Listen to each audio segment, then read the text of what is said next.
into the cosmos. In short, the Shahada means in practice that the worshipper is nothing and God is all. Everything positive that the servant possesses has been given to him by God, while every fault and imperfection goes back to the servant's own specific attributes.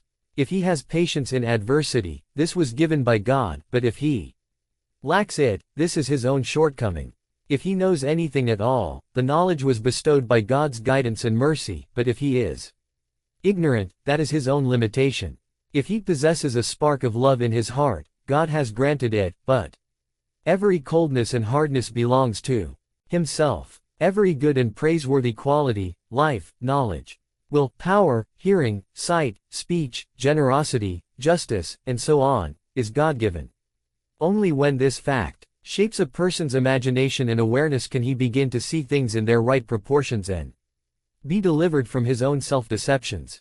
From the beginning of Islam, supplication has been one of the fundamental modes through which Muslims actualized the awareness of correct proportions and trained themselves to see God as the source of all good. In its great examples, as typified by the Sahifa, supplication is the constant exercise of discernment by attributing what belongs to God and what belongs to man.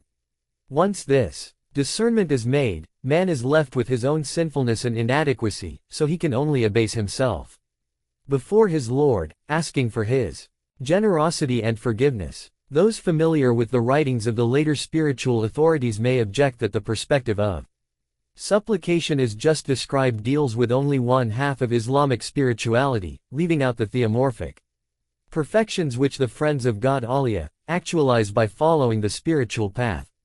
Granted, on the one hand man is the humble and poor slave of God, possessing nothing of his own. But is he not, at least in the persons of the prophets and friends, God's vicegerent Khalifa and image surah? In fact, this second perspective is implicit in the first, since the more one negates positive attributes from the servant, the more one affirms that they belong to the Lord. By denying that the creature possesses any good of his own, we affirm that everything positive which appears within him belongs only to God. To the extent that the servant dwells in his own nothingness, he manifests God's perfections.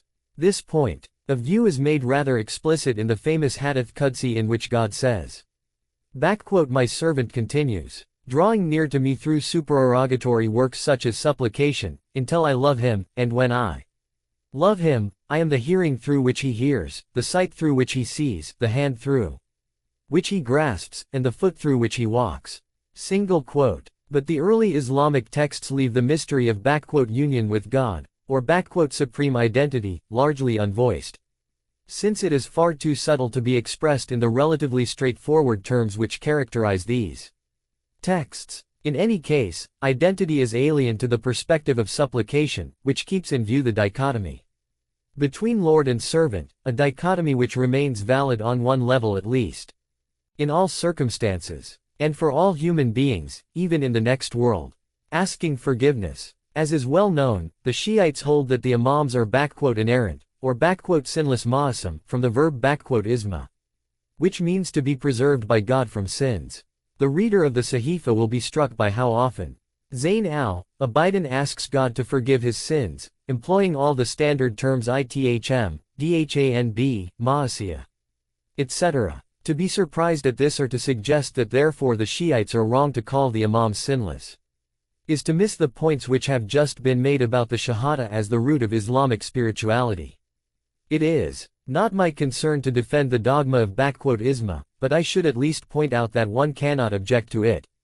On this level, according to various hadiths, the Prophet used to pray for forgiveness 70 or 100 times a day by repeating the formula I pray forgiveness from God, astaghfirullah, a formula which is pronounced universally by practicing Muslims.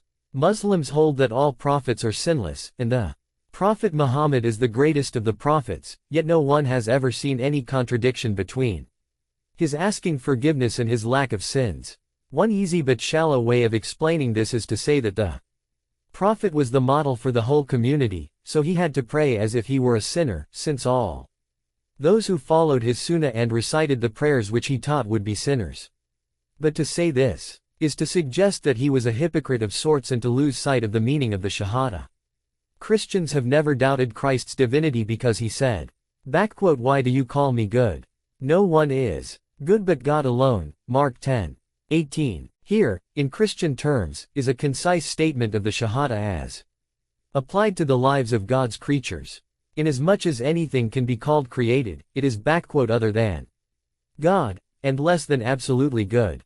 God is possessor of mercy, knowledge, love, life, power, will, patience, and so on. The 99 names of God provide a basic list of the divine attributes. If something other than God possesses any of these attributes, it clearly does not possess them in the same way that God possesses them.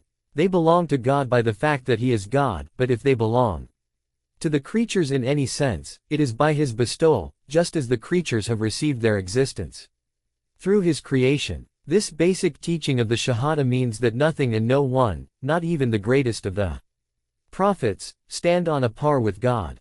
Since goodness is a divine attribute, none is good but God alone. And everything other than God is evil, at least in respect of being other. Evil, here may be another name for lesser good, and no one in the Islamic context would dream of attributing evil to the prophets. Nevertheless, the prophets, inasmuch as they are human beings, cannot be placed on the same level as God. The respect in which human beings differ from God is all important for the spiritual life.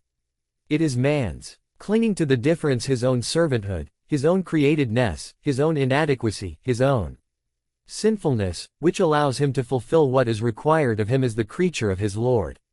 Just as the prophet is first abduhu,